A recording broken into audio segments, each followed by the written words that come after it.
Ramji, and I cannot project as well as you can. Can everybody hear me? Yes. Tonight's just an open discussion about lifestyle. So we will open the floor to questions and answers. But before we do, just a little discussion on what Ramji has set up here, basically. He's given you the big picture, the overview, the whole mandala, all the tools that you need for lifestyle, for inquiry, are in his teachings. And when it comes to living it, this is where, as he would say, the rubber hits the road. So how do these principles apply to your life on a moment-to-moment, day-to-day basis? Because even though the Satyamitya discrimination is the ultimate teaching, that's really what self-inquiry is about, how it translates into your life is ultimately what makes the difference to you. Because the whole point of Vedanta is to be a happier person, not necessarily a better person, but a happier person. And to be a happier person, we need to face the parts of ourselves that are in the way. And that's the jiva stuff, and how it relates to Ishvara and its environment. So that's really where all the work takes place, and where all the teachings are unfolded and applied. So just to begin with, Ramji's gone through the whole thing. We know that it starts with values. The foundation for self-inquiry is starting off with, what do you value? And Ramji's explained that so well. He's gone into detail of values, what that means. It applies differently to every person, but the universal values pretty much apply to everybody. Non-injury, honesty, integrity, fairness, those kind of things. And from there on, moving to Dharma. How does that apply to everybody? The different kinds of Dharma. We have Samanya Dharma, which is Ishvara's universal laws that apply to everybody. Then you have situational ethics, how they apply to you in your specific life situations. And that is unique to every person. Nobody can tell you what or how to work out your own karma and your situational ethics. It'll very much depend also on your swadharma, your inborn personality, the Ishvara given nature that you have. And then Karma Yoga, Ramji's explained that at length as well, what Karma Yoga means: surrendering the results of your action, consecrating each thought, word and deed on a moment-to-moment basis to Ishvara, taking the results that come with gratitude and with equanimity. And then moving on to the gunas, and how the gunas are unfolded, each aspect of the gunas, all three of the gunas, what they are, what their qualities are, how they work together, how each person has a given guna personality profile, and onto mind management and what that actually entails. Understanding your thoughts, the different kind of thoughts that everybody has, moving from involuntary thoughts to mechanical thoughts to deliberate thinking, and onto non-dual thinking, which is the ultimate aim. So the point of the teachings, therefore, is how do they apply to your life?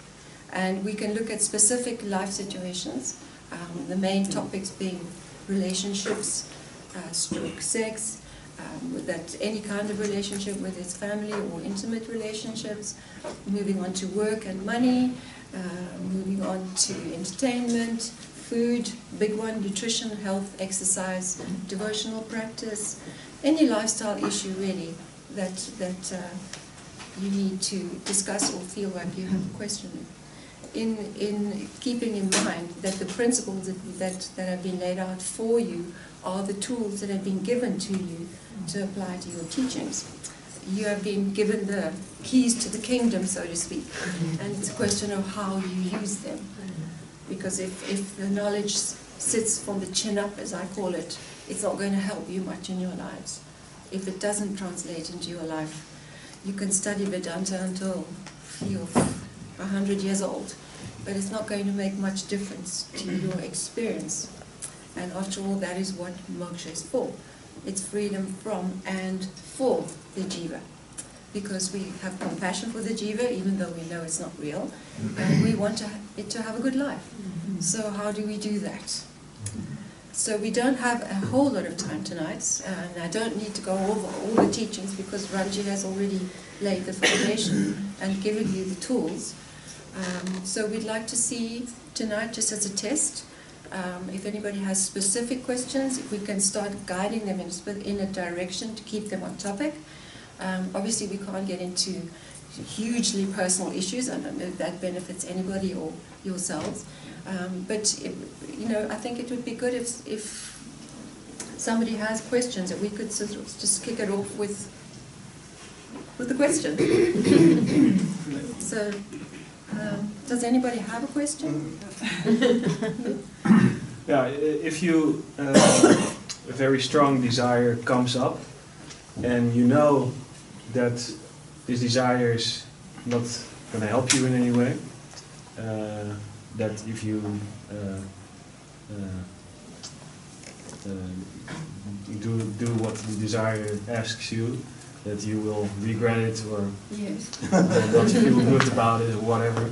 Yes. But still this desire is so strong that you have a very hard time saying no. Saying no. Is there... You have to go with it until you're tired of the suffering. Sorry? If you can't say no, the desire is bigger than you, then you have to go with it until you're tired of the suffering and you see that there's no gain from it. Yeah, so there's no specific practice you can do in Karma yoga, of course. Those situations. Yeah. Okay. Karma yoga. Even if it's karma yoga on the fact that you can't say no. Yeah, okay. With a view to the prayer that you will one day be strong enough to stand up to that vasi. Now, the knowledge doesn't. The old practices that are ingrained habits, like let's take nutrition for instance, how you eat, or addictions like smoking or whatever. They're very difficult to change overnight. They're not going to change overnight. Those vasanas are there, and they've been there for a long time. So you have to have a little bit of patience with them. And obviously you have to apply the teachings on a moment-to-moment basis. There's no magic formula. There's no one's going to wave a magic wand and say, this is going to heal your life. But it's a gradual process, It's right? a gradual process, and it can be very hard work in the beginning. Because it's not easy to shift the mind off those likes and dislikes. It's hard work. Yeah, okay.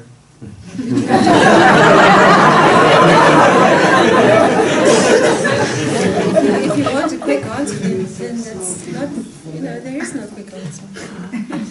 It takes dedicated application of the knowledge, and eventually you realize that the suffering is just not worth it. There's nothing in this. Yeah.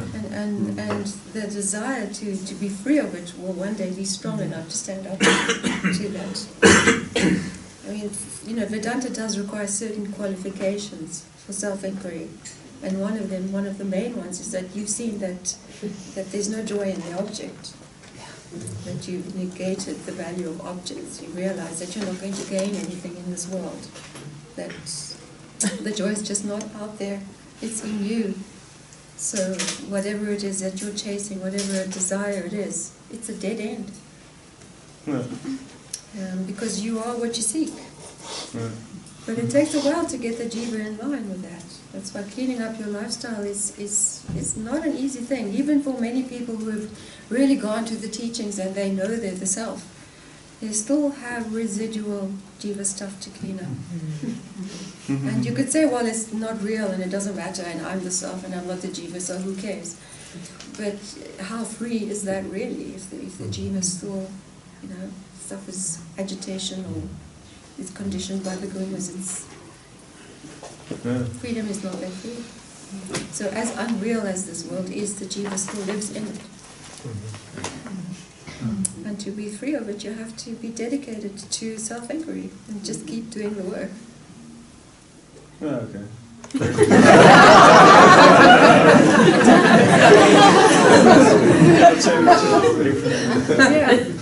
It's slow work.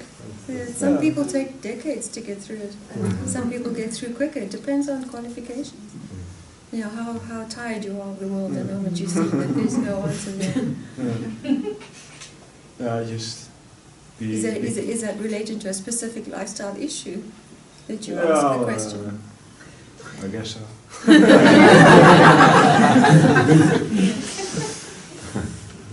you have a question? I do. What about technology, and in terms of sattva and, let's say, like excess technology, maybe even Wi-Fi or electromagnetic stress resonance? We live in the world now, right? So you can't escape it. Being fanatical about things doesn't help you. But obviously being aware of it and perhaps creating some kind of limits in how much you spend on social media or on your phone or on your computer is probably healthy for everybody. But there's no denying that we live in a technological age, and unless you want to go and live on a mountain somewhere, you can't really escape it. And you also have to see that it's Ishwara too. It's not evil per se. It depends how you use it. I mean, technology has has an upside to it, like everything in the material world. There's always an upside and a downside. So these are personal things that you have to, figure out for yourself.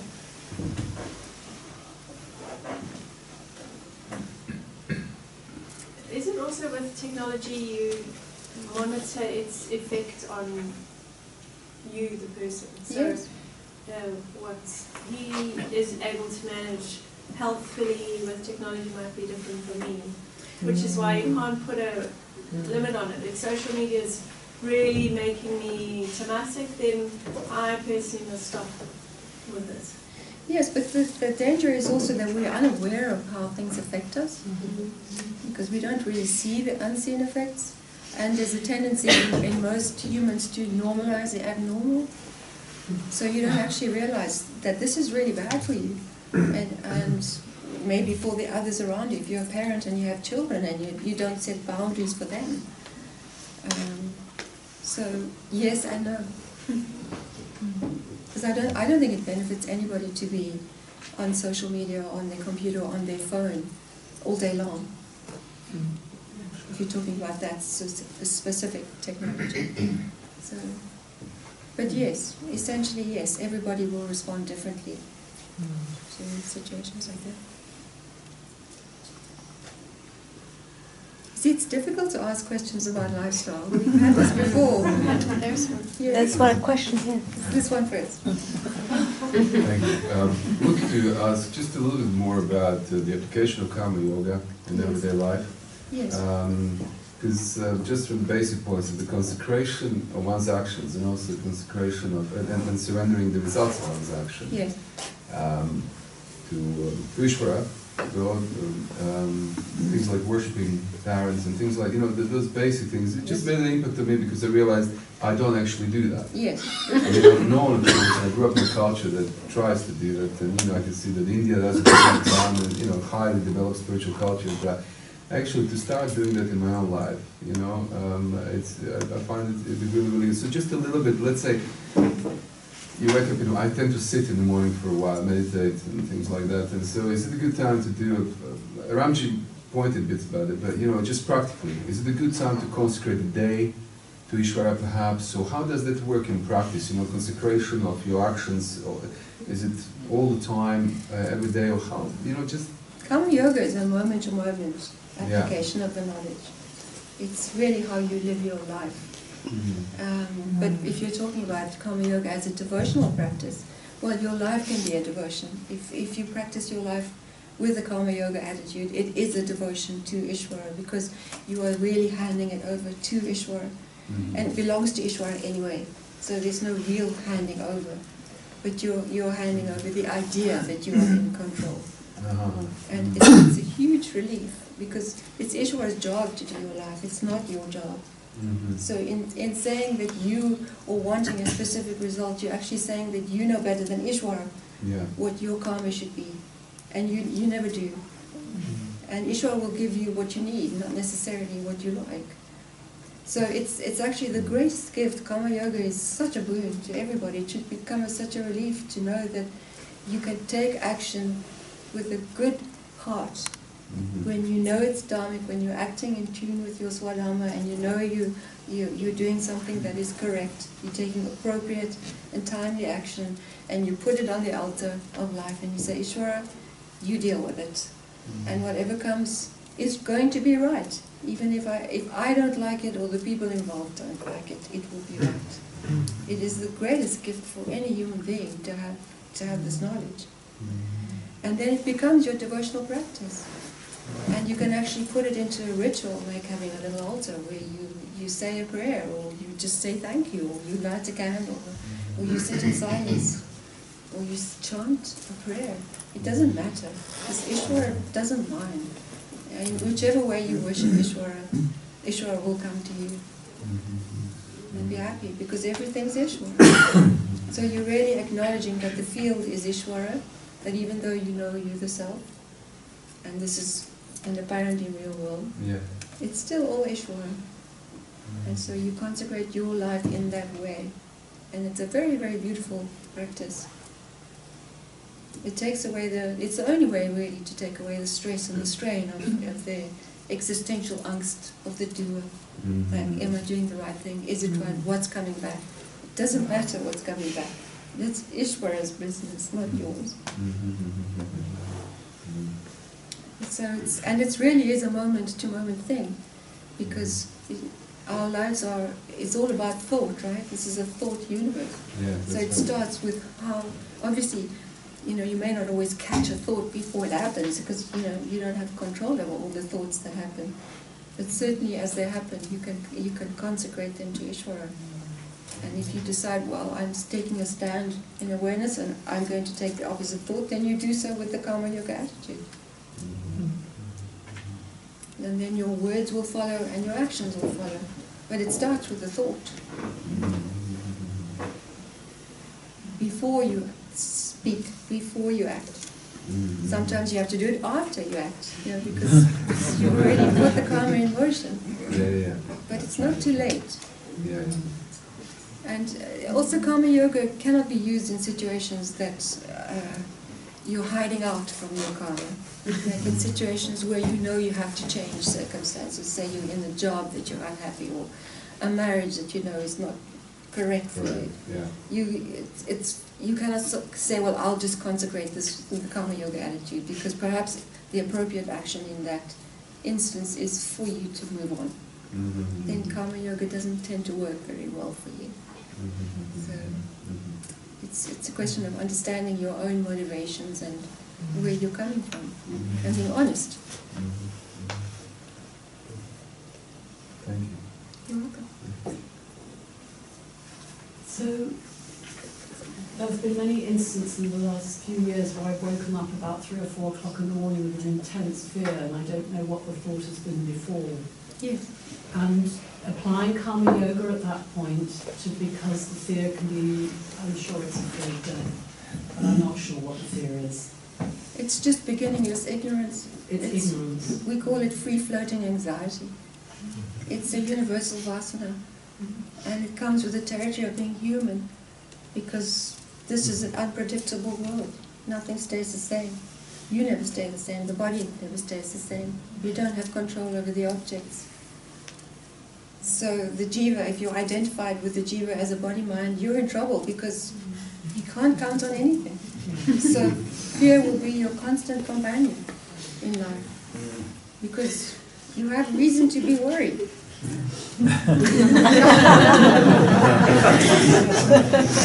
Whereas if you know you're not the jiva, you're a body-mind, when those feelings come, you say, well, thank you, Ishvara, I know this is not mine, this is not my fear. It comes from the causal body. I give it back to you with Karma Yoga. Thank you very much. And you really do say that. You can say no to Ishvara, because you see, Ishvara has to take care of Dharma and Dharma, because that's how the reality of duality functions. If it weren't the case, there would be no game. for duality to function, you have to have the gunas expressing from one end of the spectrum to the other. So we have so-called good and evil. And it's a question of perspective. What is good and evil? If there was only good, then this game would be over, right? There would be no duality. So this is a field that Ishwar has given us to play out our karma, and it has to function this way. And the only way out of it is with knowledge, to realize it's not real, and to understand the jiva for what it is, as a program and as an object known to you with certain conditioning that belongs to Ishvara, to understand what that conditioning is, and to negate it, so you're free of it, but you still love it unconditionally, because it's going to have a certain personality that's God-given. Thank you. That's very helpful. Yeah. But fear is one of the big ones. That is probably one of the biggest and deepest problems that humans have. Is this constant sense of fear, the sense of the other shoe dropping, of things going wrong, of will I get what I want? Will I lose something I have? And that's how the world is. We lose people we love. We don't get what we want. Things change constantly. So the only solution is to step out of it with knowledge, which is what this is. This is what these teachings give you. They give you the keys to the kingdom of yourself. And then when you really understand that and the knowledge is firm, there is no more fear for you. You can watch it coming and going, and it still will. The gunas will still, they'll play out the way they play out, because they're universal principles. But you will not condition to them any longer. I think that's that edge that you speak about. It's very clear and helpful. Thank you. Yeah. I'm unclear as to how much I should get worked up about apparently other people's adharmic behaviour. Zero. Hmm? Zero. What's the point? I mean, get up about it. You can't change other people. You can only take care of your own and your own karma. And you can decide how you want to relate to people who are adharmic. It's not always easy if they're people who are close to us, that we're in relationship with or related to, like family. That's not always easy to work out, but you have to associate with people who are of the same values as much as possible. So, kind of, how much do you protest against the local council? Things like that. It depends. There's some of us who are meant to be activists, and that's our swadharma. But if you're trying to do it because you think you can make a difference, or you're going to change the world, you better not try and do that, because Ishvara doesn't like do-gooders. Do-gooders think that they know better than Ishvara what should happen. But Ishvara doesn't like or dislike, wasn't it? Sorry? Ishvara doesn't like or dislike, wasn't it? Doesn't like do-gooders very much, No. because they think they know better than Ishvara.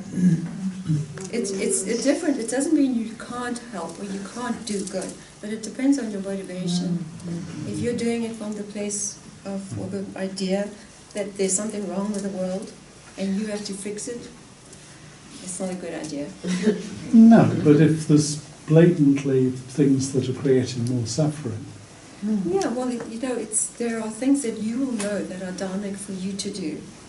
And if there's a time to speak up, there's a time to fight. There's a time to, do like I do, to go to war. And, to take a stand, definitely.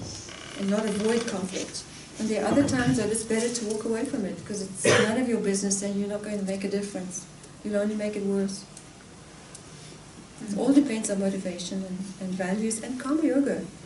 Again, you can't escape those. No, I get the karma yoga bit. So Yes. it's just, whether one puts one's head above the parapet to get shot at again, or to see whether the world wants to change or take notice. Or, Remember, the karma yoga is not about not acting, it's about the spirit in which you act. So if you take appropriate and timely action with the karma yoga attitude, that's often the dharmic thing to do. And sometimes it's just you gotta let things go. And sometimes you just can't do anything about the ills in the world. yeah, most of the time. Yes, that's right. It's sad, but we don't know the mind of Ishwar. No. Only Ishwar is omniscient and has the knowledge of all the factors in the field, and we have such a small scoped view. How do we know? And we can look at the world today with Trump and all of that and think, what a disaster. But maybe it's a catalyst for great good down the line. Who knows? Like Ramji says, it'll swing one way or the other. That's the nature of nature.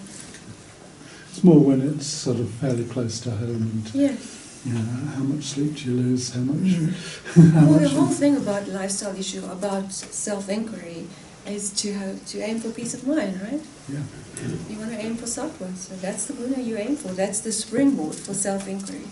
It's not the destination, it's just the springboard, because it's already who you are. That's the nature of the mind. And you can't make yourself more sattvic. You can only bring rajas and tamas into balance with sattva. So that's the aim. What is the most sattvic thing for you to do in this situation? What will bring me the most peace of mind? So so you act when you know that you have to act, and if you just wonder about whether you're going to act, then it's probably better not to Yes, act. if you're acting because you think you're going to change the world and do good, that's probably not a good motivation. But it's because it is time for you to confront a situation and you have to take a stand. You know what's the difference. There'll always be a clear indication for you. Well, I mean, sometimes there isn't, Sometimes the mind is too tamasic and you miss the signals. Sometimes I get too riled up and can't hear the signals. Yes, that's too rajasic. When good indication of when there's too much emotion, you can take it as a given that the intellect's not working. So it's probably a good thing to just wait until the emotion abates, so that because your emotions in control of the intellect, that's a really bad place to be. Thanks. I have a relationship question. Yeah. So I have, we did, my husband is here, Christoph. We did a lot of relation work together because we know each other for 30 years now, so we had a lot of things. And then the last years with the Brian and Katie did also, it helped, it softened a lot our relationship because we realized we were projecting on each other and only had images of each other and so forth and so on. But I still have, and that's my question, I can really get irritated at him. It's always always the same thing coming back. So what interests me is and I will give an example if you're okay. Should I leave? Don't worry, we all have the same issue.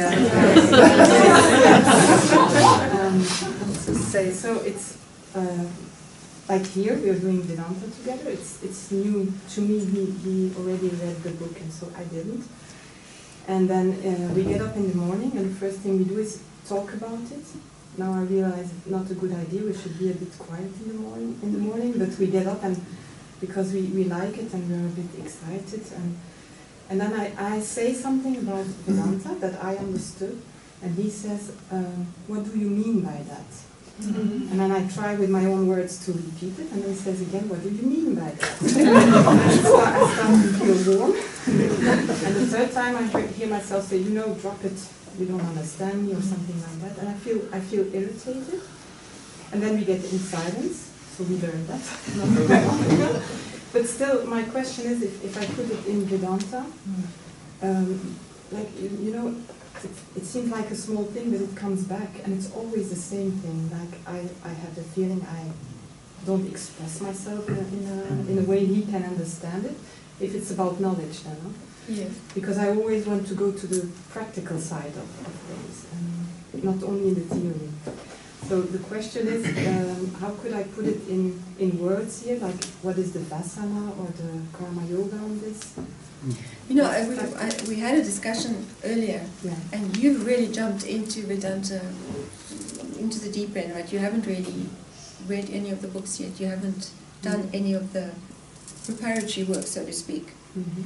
So perhaps your frustration is that, in that you need to start at the beginning, because it is a methodology, it's a progressive teaching. So if your husband has read that, maybe he is asking you what you mean when you haven't had the chance to do that work yourself. So perhaps you should not discuss it until you have, or start at the beginning and then work through the book with him, going very slowly, or do it on your own, because it's essentially self-inquiry is done on your own. It's always nice to bounce off other people, but it really is about you, going within you, and exploring, what the conditioning is that makes up this particular jiva. Yeah. The things that irritate you will always be repetitive. They are for everybody, because it's usually the same issues. Yeah. So perhaps it's related to a self-esteem issue, some issue where you feel a little bit sensitive, and so there's a little bit of a trigger there. So I don't think there's any major problem with that. I just think you need to do your own work and maybe stop discussing it for now, so that you stop irritating each other. Think of anything else, can you? That's right. You gotta learn the language. Yes, you gotta learn the language. This is like a different world. We have our own language. And once you learn the language, then it's easy to communicate. But if you don't know the language, It's like trying to talk to somebody who doesn't know anything about Vedanta. We just silent. it's hard. Yeah, you can't really we tell don't speak a them. word to people. When we're in company out there with some saris, we're like invisible people. We don't say a word. We're like ghosts. They don't know who we are, and we don't say anything. Because there's no way to communicate it. So it's not that I don't think you have a problem with, you have shared interests and shared values in this, which is very good. But do your own inquiry. Don't frustrate each other. Rely on the teachings, and if you have a question and you need an answer, then write to us. Learn the language. Start at the beginning. Yeah. Thank you very much. You're welcome. It's helpful. Regarding this, what you said earlier, when you learn about Vedanta, this for me it's like this impulse to share it with people. Yes. So, better not, right? It's part of our duty as inquirers and Vedantins is to pass on the teachings. But on the other hand, if you talk to people who have no qualifications, you're probably wasting your time, and they're probably going to think you're crazy. People like, I'm quite a character, so people often want to know what I'm into. Like I went to a dentist recently, and the dentist wanted to know what I was into, and I realized it was like impossible to tell him. So I just said, "Oh, I'm an expert in Eastern metaphysics." Having worked on my teeth. Yeah, we kind of avoid the question. People say, "What do we do?" Say, "Oh, what should I say?" If we say we're teachers, then what do you teach? So, Reality. Yeah, reality, yeah. I had a guy ask me about my home at a potluck, a big party. Asked me about my home. I said, it's a symbol of reality. He said, I don't want any of that. Took another drink.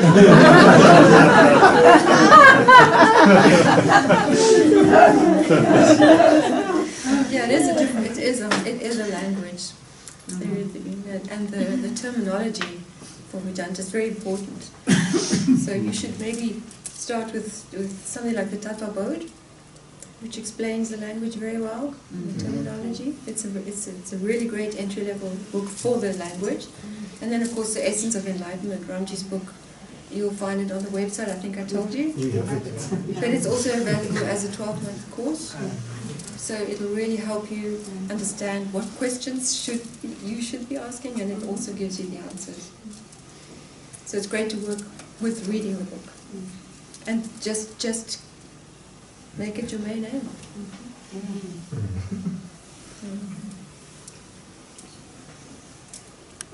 Good evening. So I wanted to ask if you could provide us some examples, field studies or demonstrations as to how would one apply practically Vedanta teachings, including the values today that we discussed, in the matter of conflict resolution in both a business or a workforce environment with other acquaintances or employees.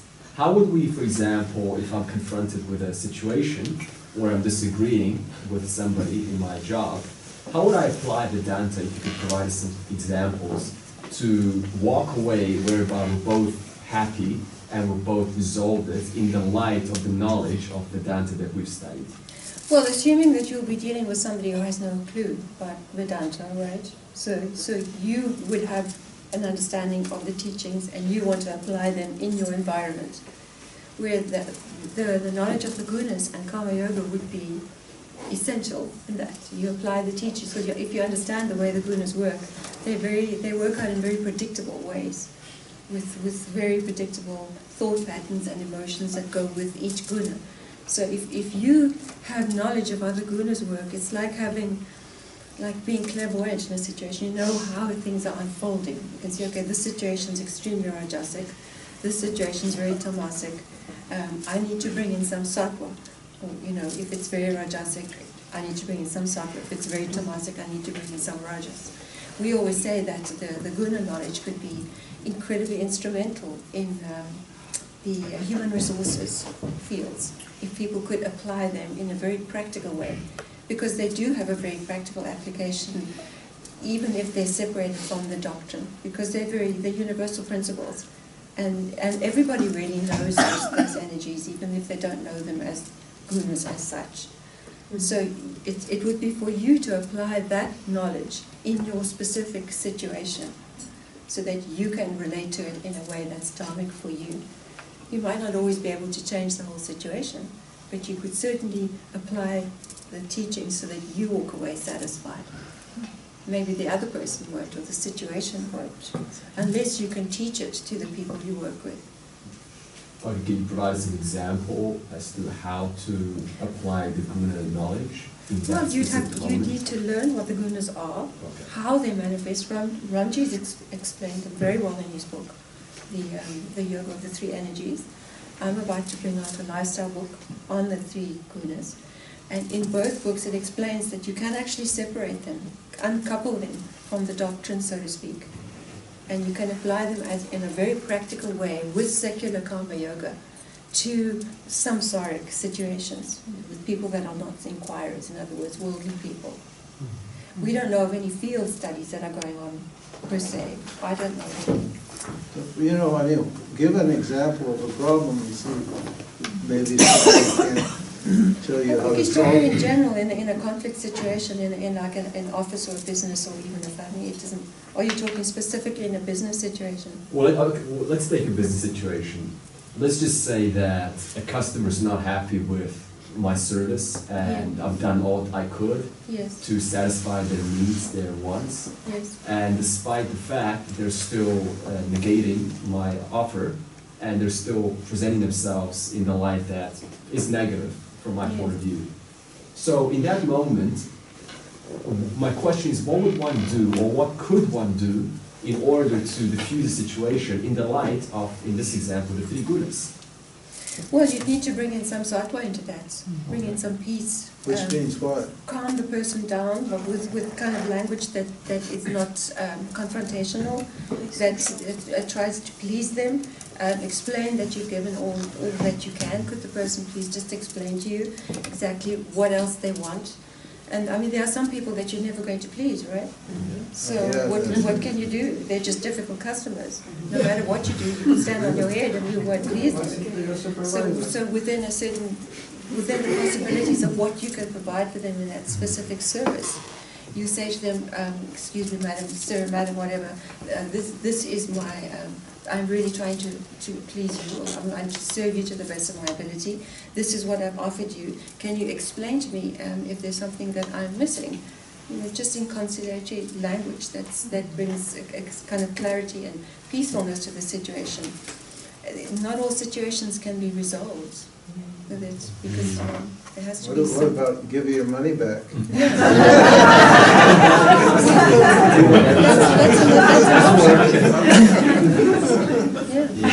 I mean, that is an option. You say, if I can't please you, you do, get the hell out of here. No, I know what you're saying. So guess also in that situation one could apply the values today, for example, honesty. Yeah. Yeah. Totally. I mean, that's more how you relate to it as, for yourself. You know you're doing your best. You're doing it with karma yoga. You're bringing value to the situation. You're being honest. You're doing everything you can to please the customer.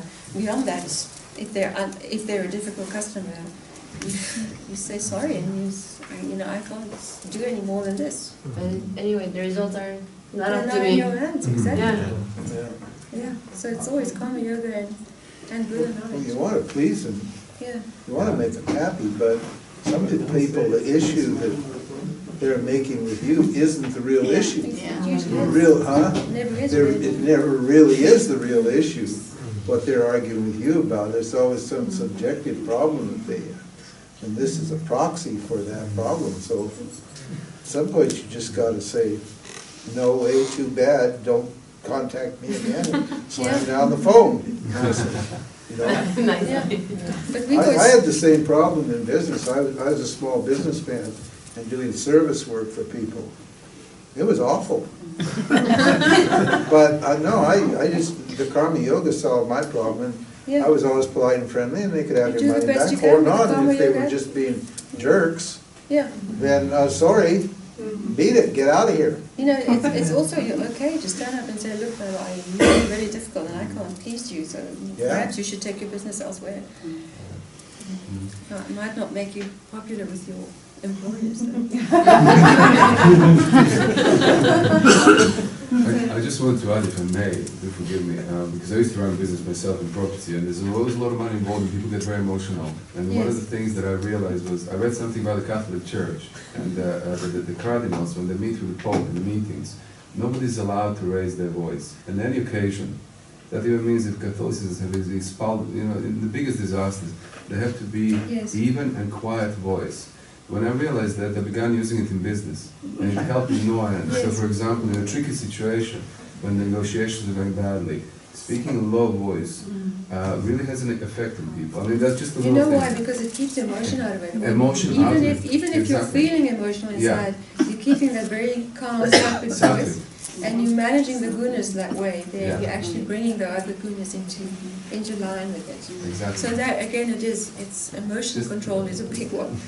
I love what you said about the other way around, though, because I hadn't thought of that. Because this was my question tonight, because the only part of our life that causes us any stress is our business and the people that work for us. Yes. And I'd always thinking about policing my own gunas, dealing with them, and failing a lot of the time because it's just really stressful. They don't try very hard, they're not all that interested, and it gives bad customer service and crisis after crisis, which is not conducive for our Vedanta way of life. But what I had thought, what you just said is like a light bulb went off, because I've never looked at my staff and thought, watching their gunas and seeing if there's it's hugely sattvic to their rajasic or you can even introduce some kind of business training where you take the very basics of the gunas and explain the three energies without using any Sanskrit words, and explain how they work. Get them on board with it and start getting them to be aware of how they are responding to those particular energies, like you would treat a child. And you can teach it to children too. Very good. It's great to see it that way around. It really is. It's something we should try. Absolutely, it's a great tool. So this could be just transferred to all relationships, right? So Totally. family, friendships. Yes. These principles apply to every lifestyle situation. But then realizing when there might be the point when it's not hitting fertile ground, and then to walk away. Right? Yes, there are times to walk away, definitely. Remember, you must do what brings peace of mind. Sometimes walking away will not make you feel good. You'll feel guilty and you feel, I didn't face that. It doesn't feel good. Then you know there's something to resolve. Other times you've got to cut your losses and say, I'm not going to win here. There's no point. So it's not about living a perfect life, it's just about peace of mind.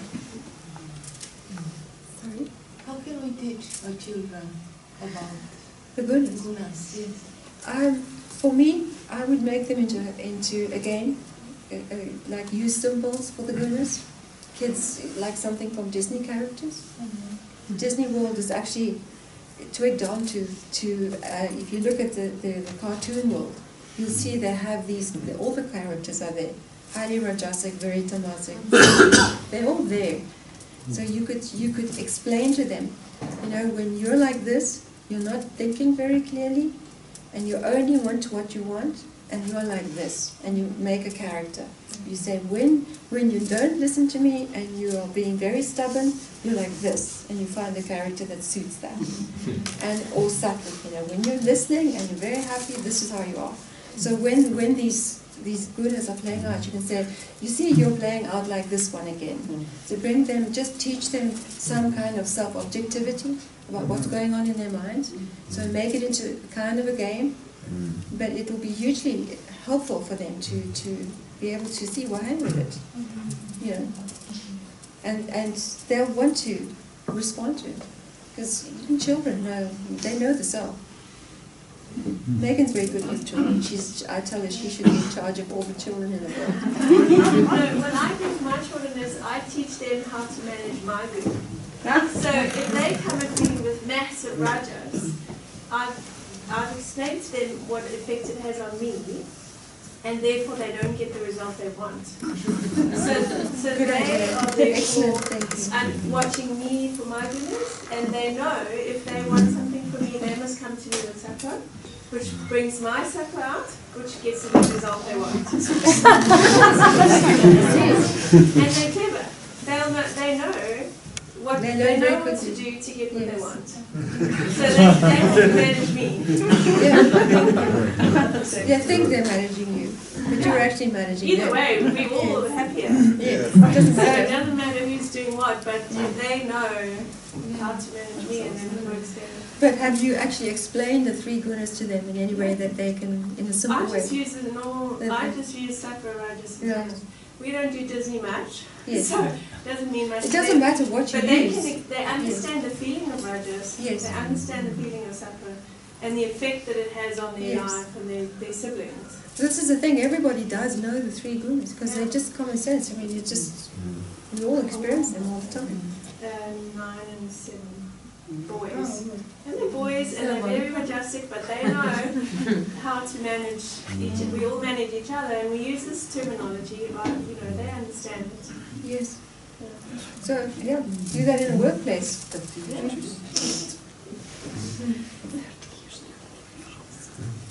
Yeah, I mean, in a professional situation, showing your emotions is not correct. You're meant to suppress your emotions and speak professionally.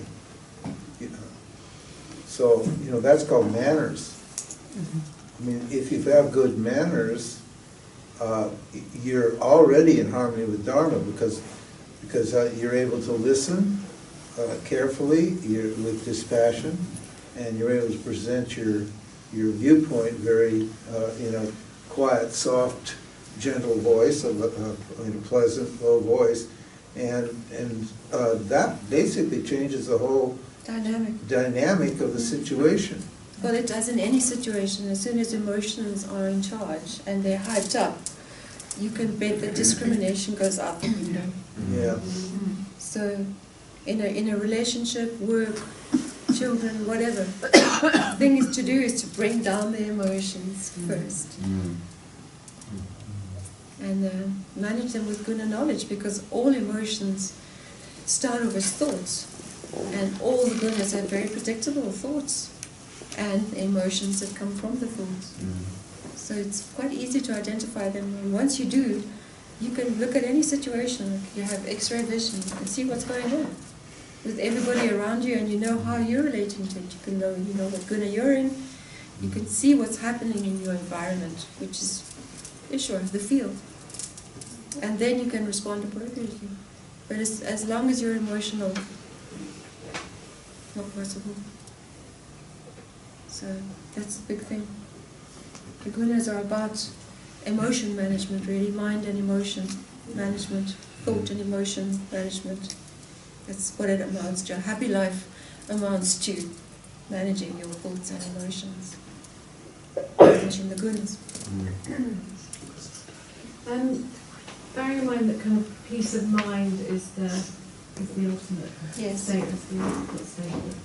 You know what I mean? What happens, so if your swadharma, for example, is to be a writer or something, and then you love writing, it brings you peace and ease, but then Ishvara is giving you the nudge to release a book, but that doesn't bring peace and ease to you, that's scary, or that kind of ruins the peace within your mind. Is it better just to not publish the book, or and to do, like, work in a shop or do something that's more peaceful for you, or is it better to Well, the thing would be to investigate why you're afraid of releasing it, and go into the fear. What is there to fear? Why would you be afraid of it? The fear is the problem, not the book. And fears are never real. You know, they're always false evidence, appearing real. So what is behind the fear? Are you afraid that the book's not good, or it won't be received well? Or, you know, what is the reason? I haven't written, but I'm just hypothetically. Yeah, you just, yeah. But I might do. Yeah, no, it's just, yeah, so that answers it. Sometimes we have a particular swadharma, but we're not at that stage in our lives where we can necessarily follow that. Because say we need to work to earn money, so we've got to, you know, it's got to be realistic about our lives and take care of our karma in the world without, you know, using scapegoats. So you have to do what's right for you. Dharma is a very tricky thing because it's so personal. You know, and ignorance is so sneaky. You can have all kinds of agendas and make you believe that you've got to do this or got to do that because it's dharmic for you. But, you know, well, you have to figure that out. Are there any kind of like characteristics of following the Dharma? Peace of mind. Peace of mind. If you feel peace of mind, generally speaking, you're following your Dharma. What about What about if you are peace in your mind, but this drives crazy everybody around you?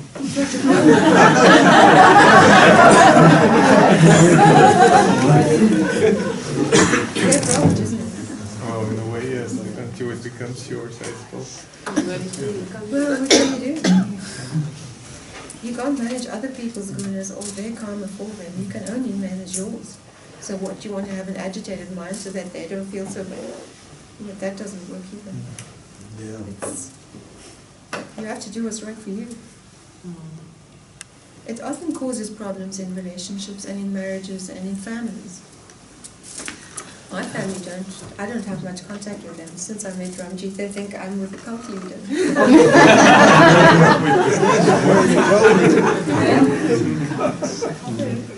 With what? Sorry.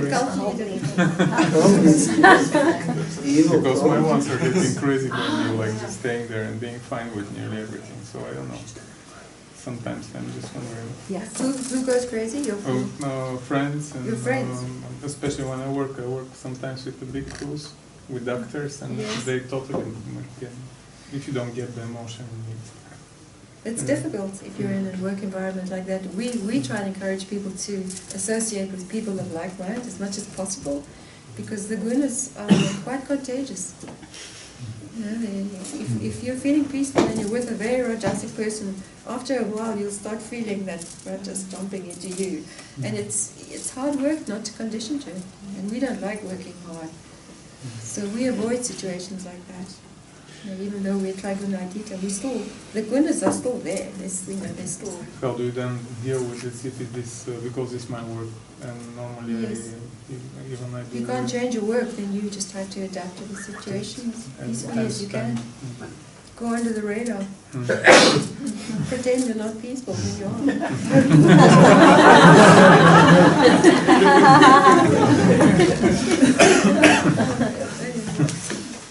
But it is a problem. It's not always easy.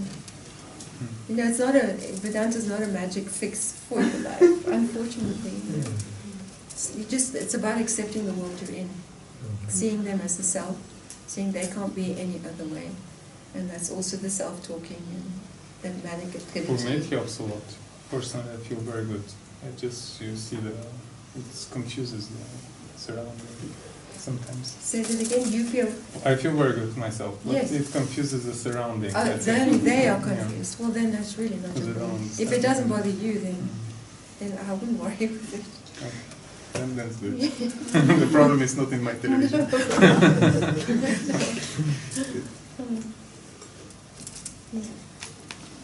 In relationship to diet, you know, you're going to write it's in your Yes, new my book a lifestyle lot. book, I have dealt with diet. There's nothing prescriptive about it. They're general rules because each body is slightly different, so there's no ultimate right way. Is for everybody. Ayurveda, is it in the scriptures, do you talk about Ayurveda at all, or? Not really. No. I don't refer to. I mean, I have read it and I've referenced it, but it's not based on Ayurveda specifically.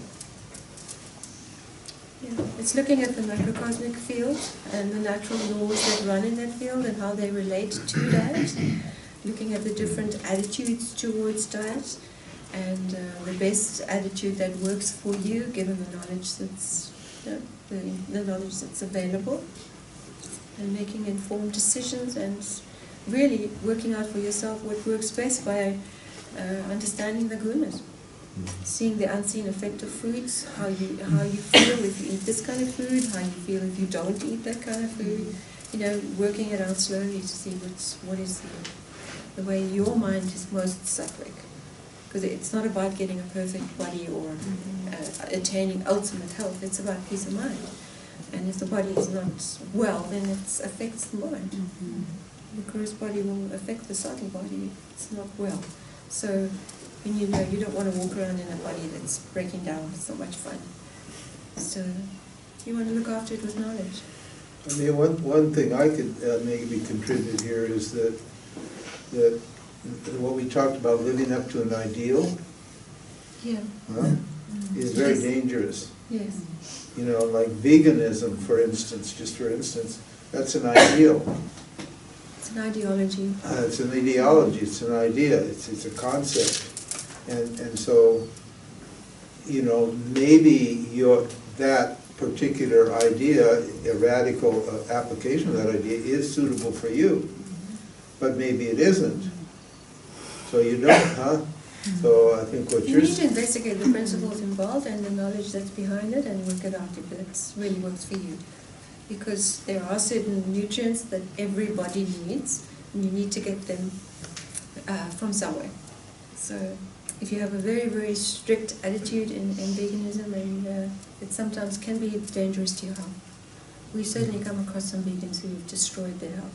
I know. What was that book? What was that book you read by that woman? There are many. The Vegetarian Myth. Yeah, there are many others. But then let's not get into it now. Okay. That's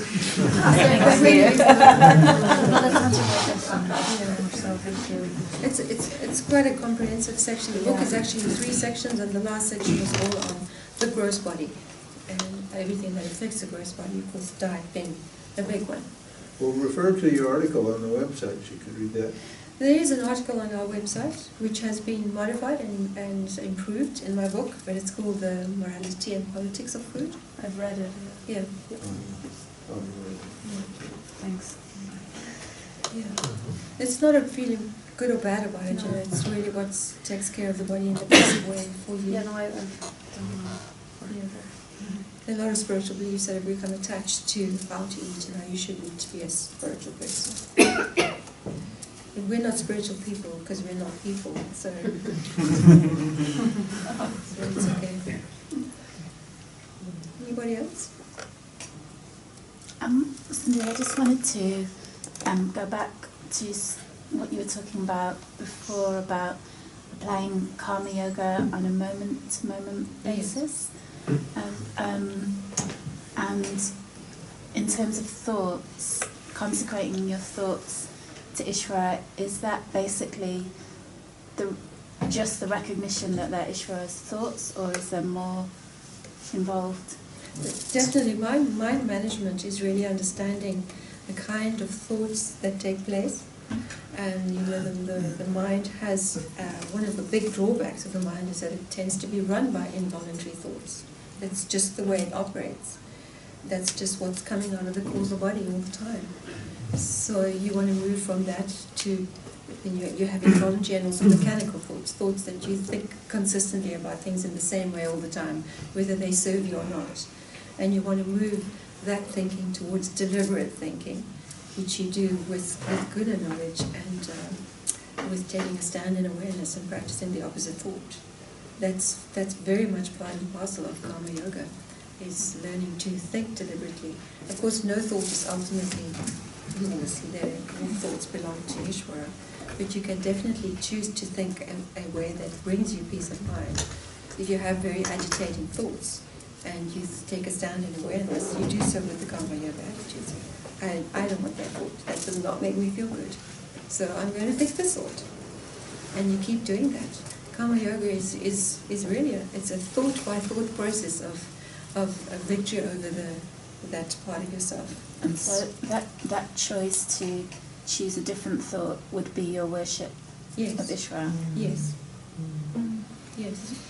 Absolutely. But you have to acknowledge it as Ishvara's thought first. Yeah.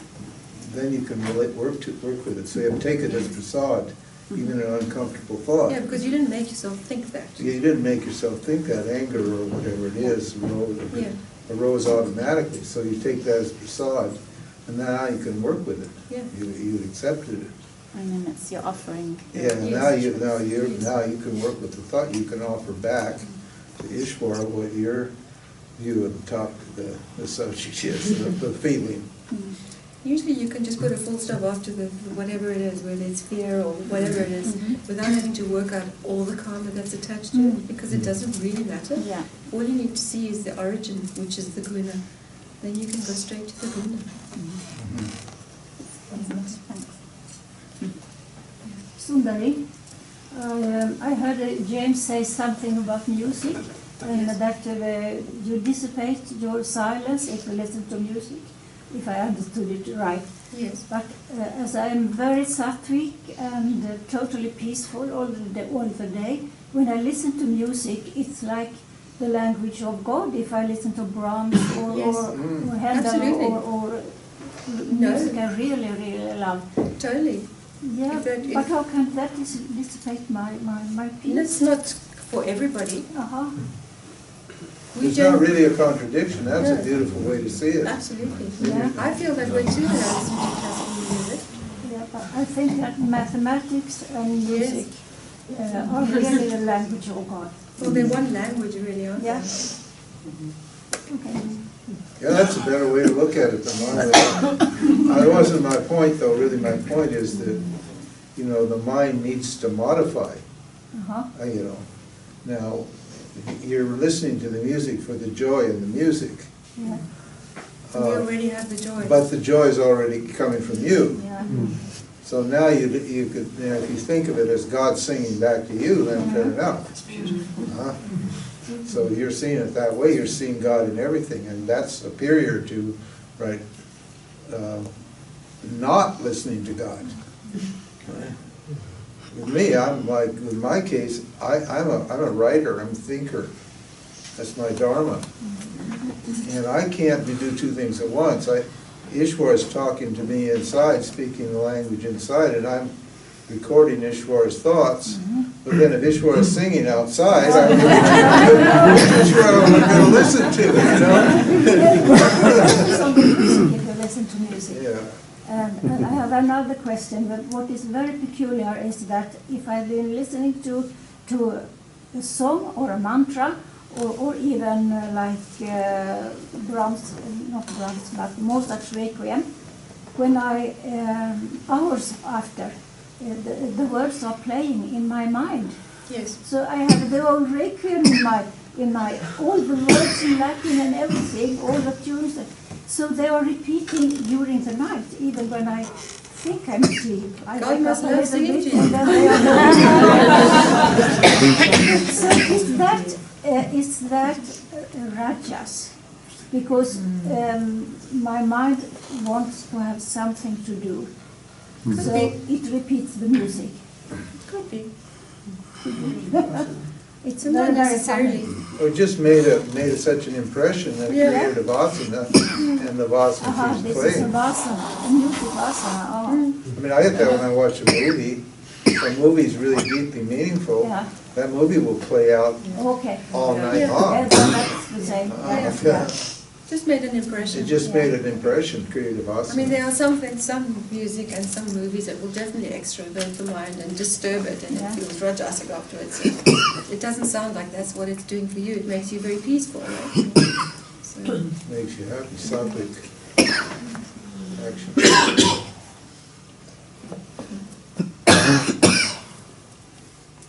As one is applying the opposite thought and refining one's thinking process, we've talked this evening about agitation of mind, but sometimes there is an agitation that you've got to take a stand in an opposite thought, right? You mean that it agitates you that you have to take that Well, your vasana has always played out a certain way of thinking about a situation. Yes. And you realize that's not working. Yes. So you're deliberately aware of that thought, and you're with the karma yoga attitude and the thinking and replacing it with the opposite thought. Like let's say you have a thought of fear. Yes.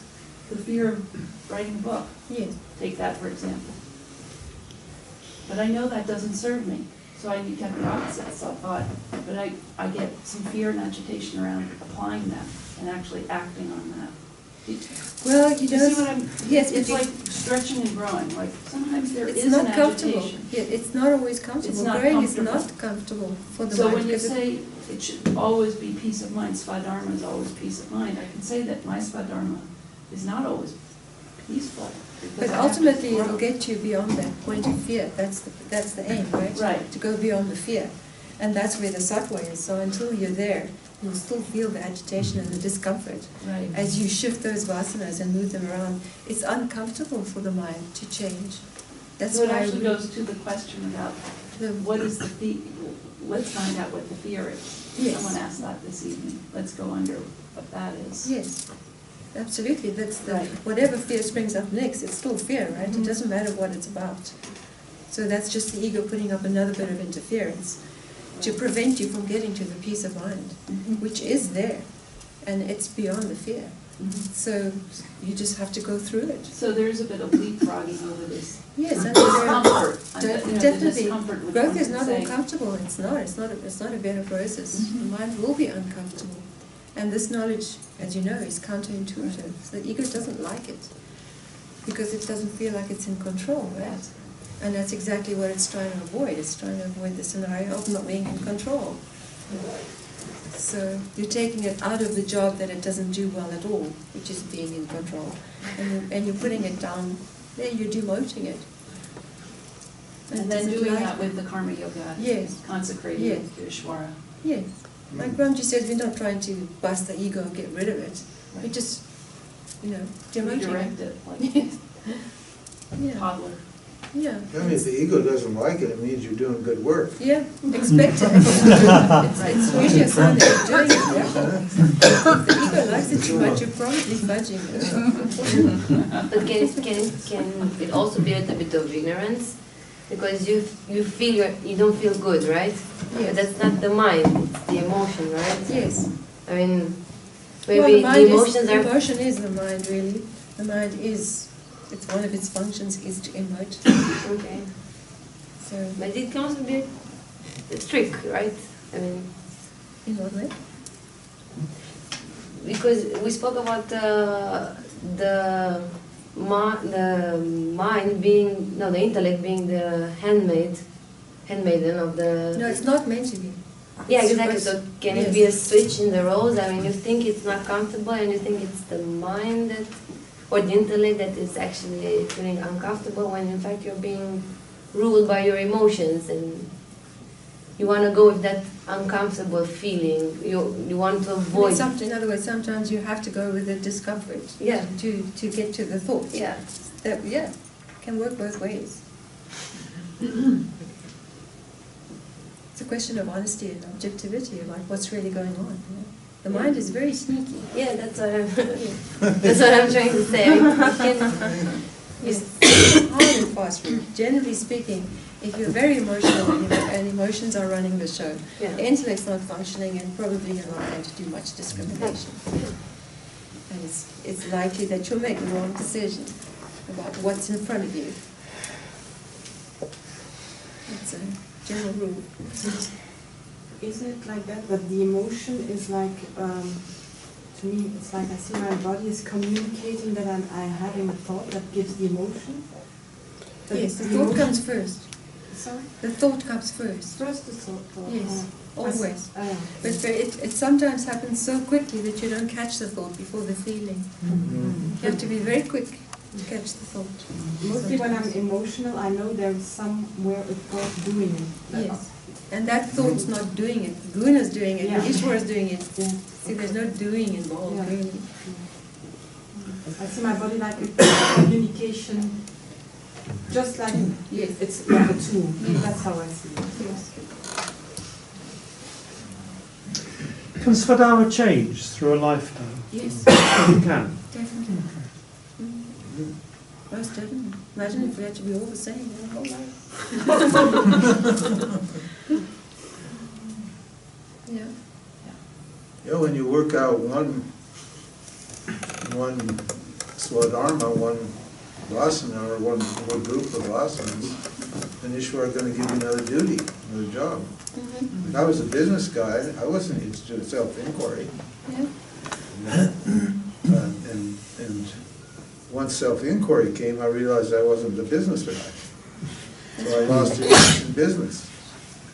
I learned, kept the principles, so it helped me, manage money a little bit, but I was totally uninterested in business.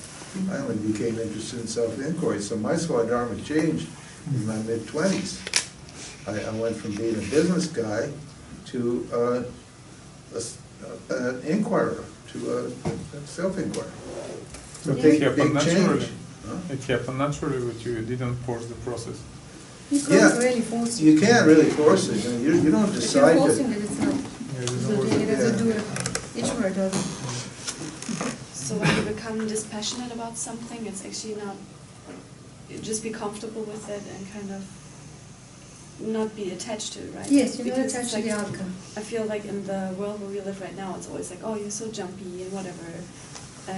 But as soon as I realize something, there's no value in it, I'm like, well, why would I still chase for it, right? Exactly. It's like- That's discrimination and dispassion towards results. You see that it's pointless. But it's usually reflected back that it's like a bad thing. And Yes, well, the world doesn't like it. Yeah. It has certain ideas about how you should behave. And because they like to label you and it Yes. confuses them. If And you're if you like, change too much, then they Yeah. say you're irresponsible and you're this and that. Yes. I had that too.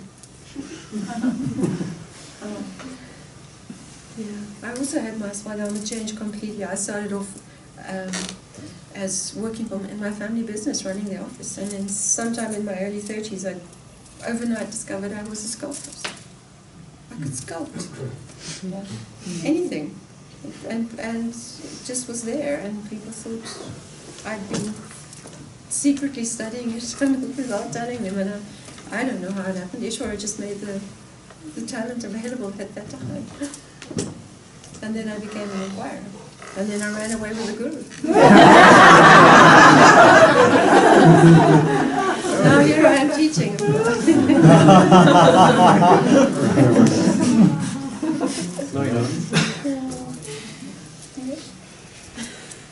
I want to make your mind a work of art. Yeah. Your life should be a work of art. Yes. It should be something you sculpt, something that's beautiful. Yeah. Don't leave it up to Ishwara, Take the scripture's version of who you are, the beauty that you are, and sculpt that. Remove away all those, ugly bits, and bring out the beauty that you are. Yeah.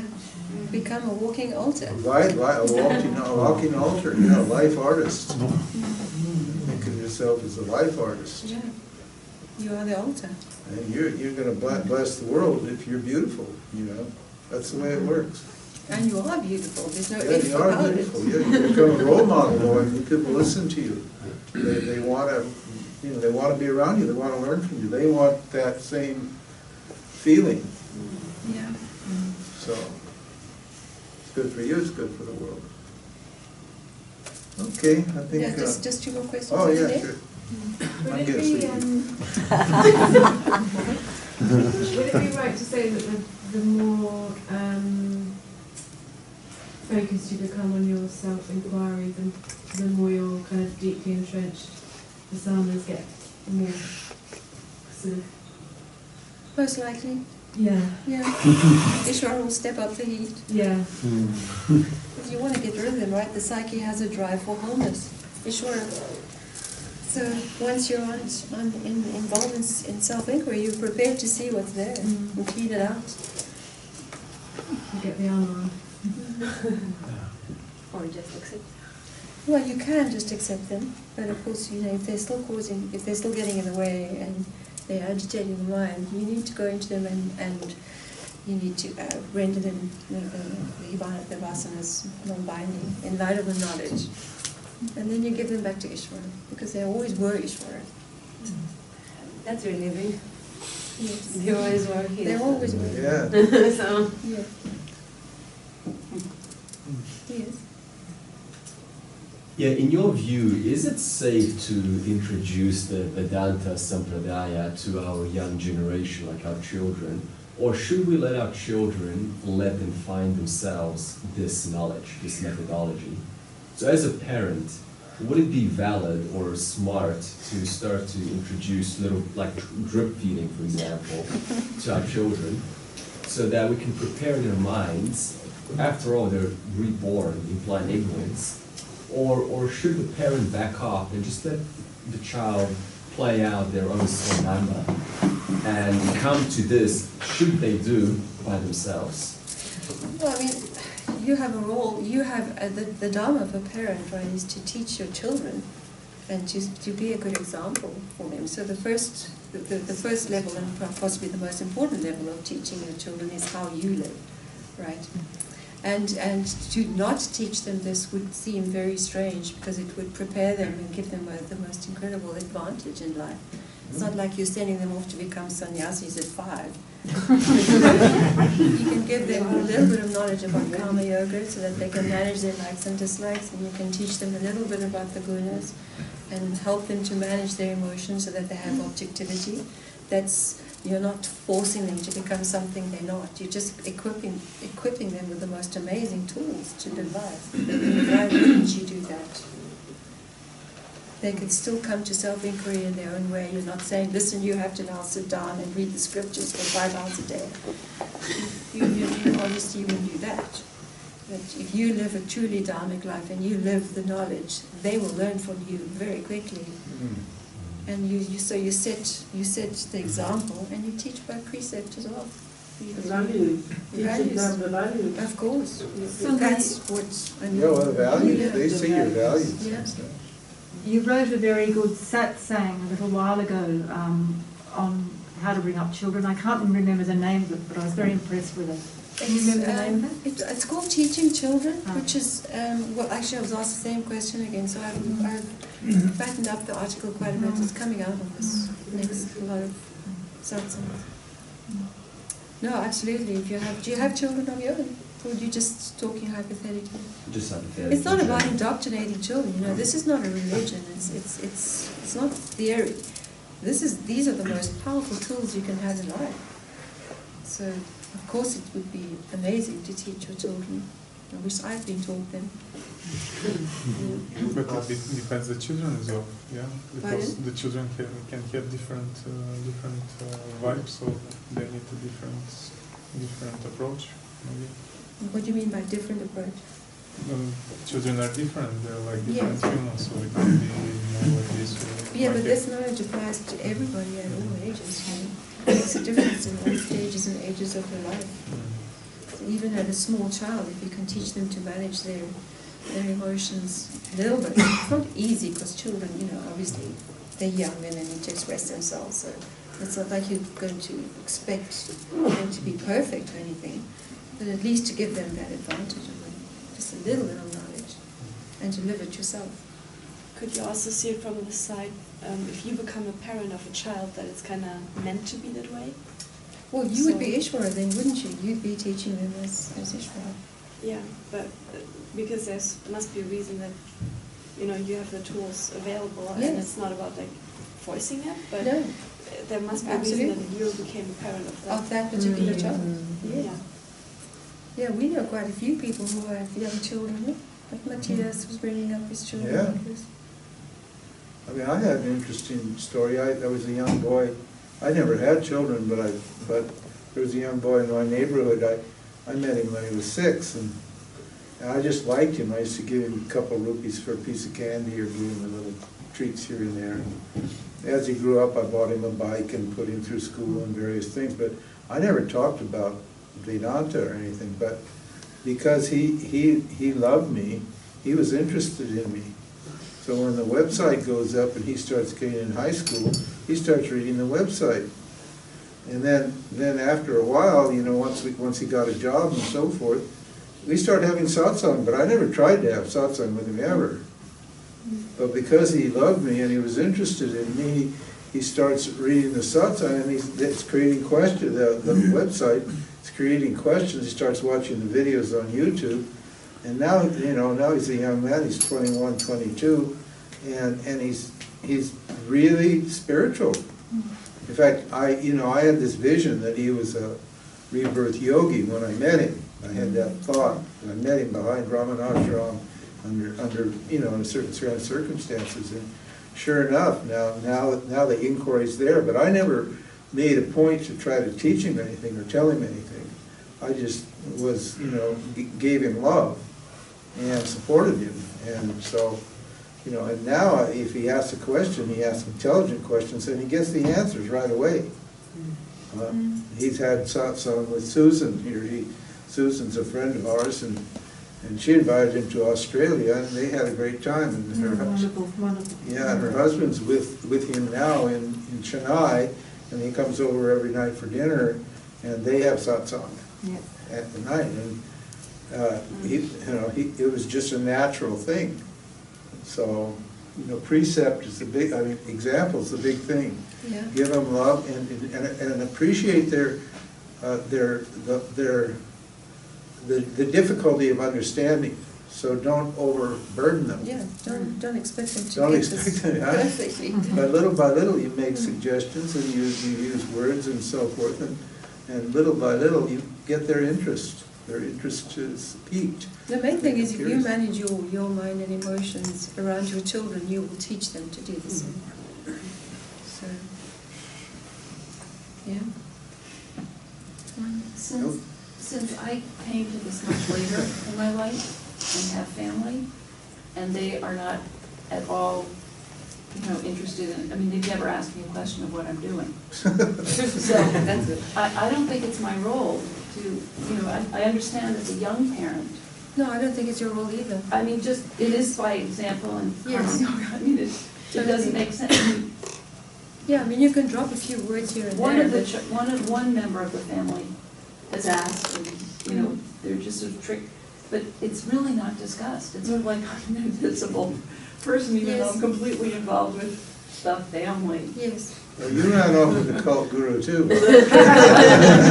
I've gone off with a cult guru? Yeah, yes, exactly, yeah, right. I think my mother was the only one who's 94 asked me, are you changing your name? Ranji, she's the one who thinks I run off with the cult guru. Honestly, you still speak to your family. But it's limited in this area, you know, I feel invisible in terms of this very important. I know exactly how you know. But be an actor. Learn how to act. That was a. Right. Yeah. If they need you to be a person, be a person. If they need you to be a person, act like a person. You should be able to pretend to be a person for as long as you're around them, and give them the answers they want. Huh? Why not? You're not being dishonest. They're just not capable of understanding it. Why create anxiety for them? So just play the game. No, absolutely. It's actually it's vanity to think that you should push that onto other people. Yeah. Leave that to Ishwar. It's his I have the same thing. I'm one of the most interesting people around, but my family never ever asked me where I've been or what I'm doing. He has a brother who visits us once a year, and Ramji's been all over the world teaching people, writing books. He said he doesn't ask us anything. Not one thing. No, where you been, what you doing, how you feeling, nothing. We just talk about Trump, watch TV, and go fishing. That's fine. Talk about going fishing. No, we're going fishing. Family fight here.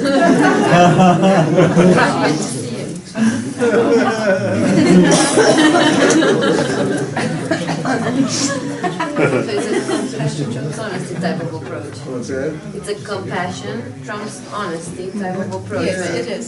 Yes. Compassion trumps honesty. You know, And see them as a self. You don't look down on them. You think, oh, you poor dear. What we do a bit. No, we feel sorry for anybody who's not us, right?